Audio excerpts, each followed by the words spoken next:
لك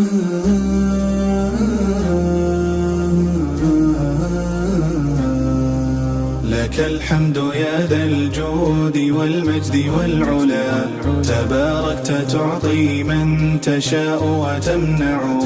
إلهي وخلاقي وأنسي وموئلي، إليك لدى الإملاق واليسر أفزع.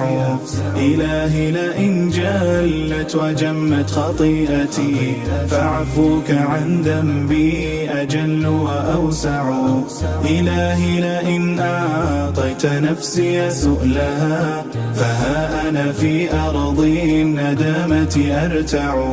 إلهي ترى حالي وفقري وفاقتي، وأنت مناجاتي الخفية تسمع. إلهي فلا تقطع رجائي ولا تزل